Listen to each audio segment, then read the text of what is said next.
gosh, this is incredible. I'm cool. Hey, you kids, let's get down. Get funky. How do you do, fellow kids? Love listening to you on my way into work, and All right, we get the point. We're more worried about breakfast right now, okay? the fans are delirious. Sirius XM NASCAR Radio, Channel 90. Get it all over yourself, boys and girls. Here you go. Now, The Morning Drive with Mike Bagley and Pete Fistoni.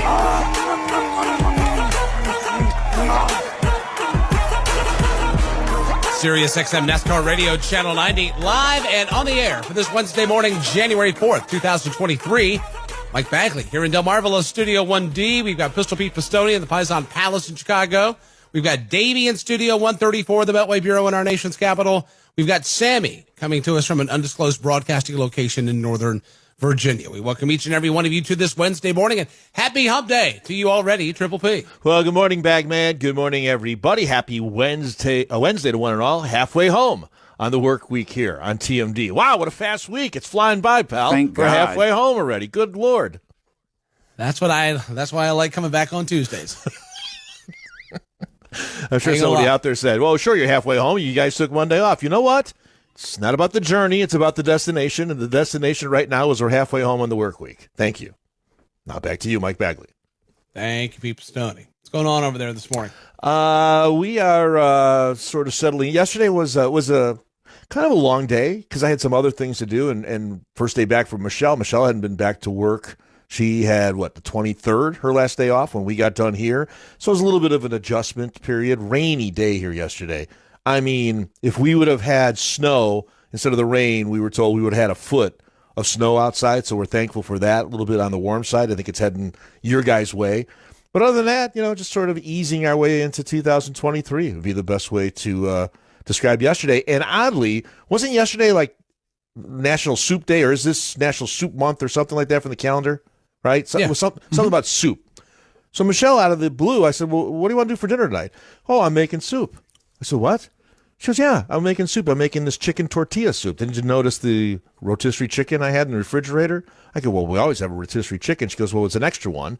So she made this, it was sort of like a tortilla soup with green salsa in it and chicken. And, oh, my God, it was delicious. But oddly, I said, well, my goodness, did you listen to the morning drive today? Because I believe today's National Soup Day. That's how we celebrate. No soup for you.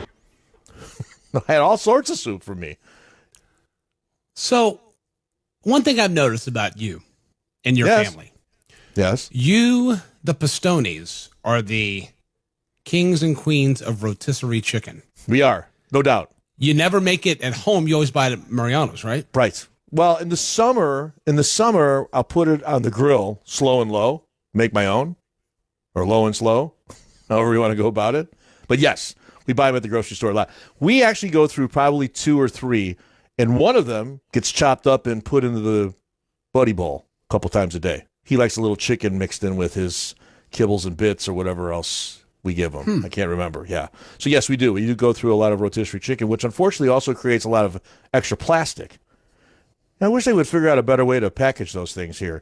You get the little plastic dish that it's in, and you get that clear dome. It's like, good Lord. That's how we get them here. In plastic bags. Yeah, same here. Like the Ziploc seal.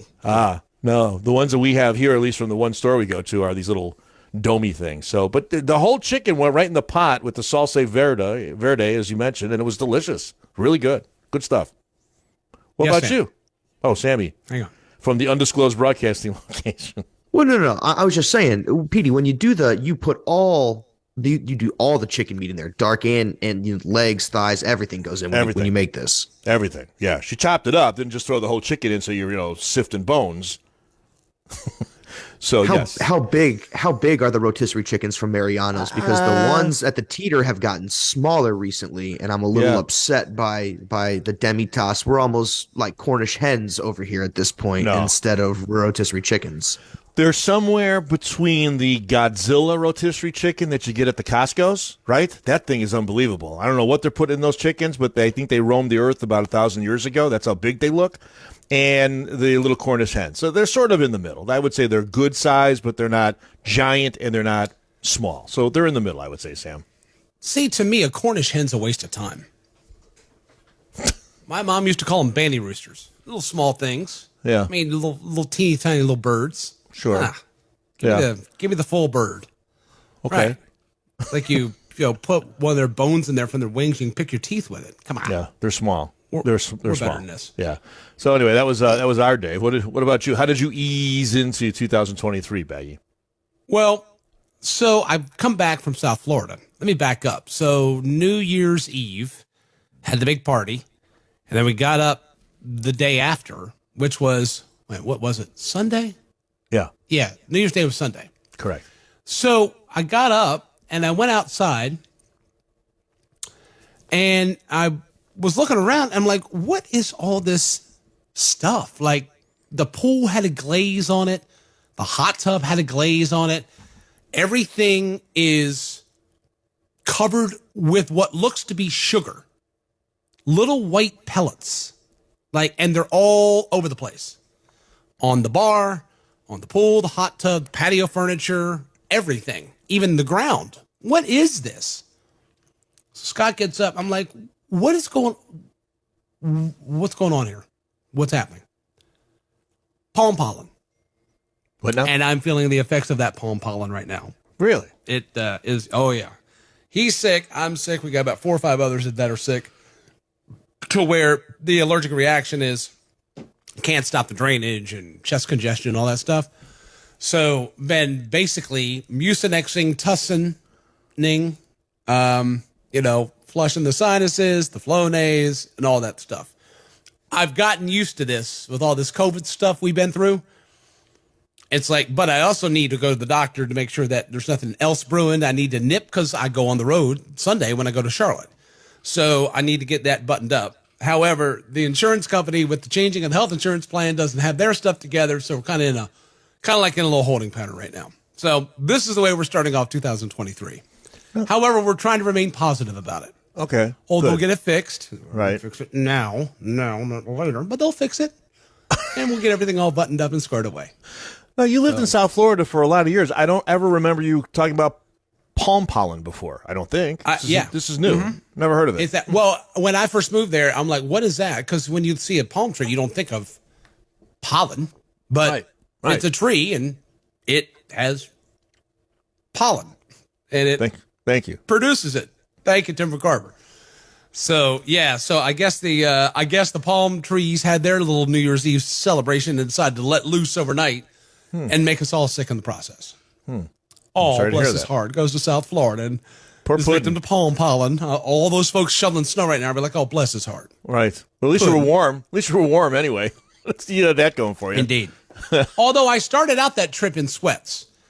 I had to wear sweatpants. Got up one morning, it was 48 degrees. That's cold down there. Yeah, it was cold down there. I saw some of that. But we quickly transitioned into where we should have been, which is getting up and it's 72, 73 in the morning, 88, 89 for the high. Mm-hmm. Yeah, I miss that right now. But anyway, Already? that's about it. And Already? just going through here and trying to de-Christmas the house. Didn't get the tree down or anything yet, but that's coming. But like all the gifts I got, put them away. And then with all the cardboard that comes from that, this recycle bin is going to be packed by the time it's tomorrow. Thursday comes, which is recycling day. Mm-hmm. Mondays and Thursdays we recycle and do the garbage as well. So Well, that's where I was going. We have to put things up here in sort of phases. So the same thing on the other end, take things down in phases. I already did behind me, this room. I already put all that stuff away, packed it up, the lights and all that kind of thing. So we still need to get to the next level, put the tree away and all of that. And then, sort of, this was the good side. I think I told you guys, I didn't put a ton of outdoor decorations up this year for everything that was going on up here. So the good news is that won't take long to get in the house. And so I'd say by Saturday, we'll have it all buttoned up and the house will be finally de-Christmasized for 2022-23. Sammy, have you gotten your Christmas stuff buttoned up? Yeah, we came back and took it all down. I want a bigger Christmas tree, and I feel like now is the time to buy it because there's we buy a fake one because our apartment, it's just I don't want to drag a new tree up in an elevator 4 flights of whatever. I don't want to deal with the needles. Well, that too. And we never had a real tree growing up, so I don't know if I've just never had one before, but we have a little skinny tree. And in our smaller apartment, it was nice. But now that we've moved, like the Jeffersons moved on up a little bit and we have a little bit more space in our apartment now, I think I want like a wide frame tree, but I want the lights already put into it too, because I don't want to deal with Absolutely stringing up them lights or anything. So I don't know. Like I said, you guys know me. I'm a huge Christmas fan. So I've been in like mourning for the past, I don't know, week or so, just because it's, I love Christmas time, and it's like I got to wait 11 more months for it, but I'm still trying to clasp on by looking for really good Christmas tree deals at the moment. Well, what's amazing is the lead up, like the ramp up to Christmas. I went to DC. We went to Le Dip, did the show there. You're playing Darlene Love. All this excitement. We're getting ready to go on break. And then we go on break, and then next thing you know, bam, right back. And it goes by so fast that you're like, wait, what happened? And to me, like the show I did in DC with you guys on that Thursday, even though that's been 2 weeks, it seems like 2 months ago. It seems like forever ago. And here we are, getting ready to, get back at it again. It always goes by so fast. I love the lead in, the build up. I was able to go to New York City. See, to me, there's nothing like New York City during holiday time.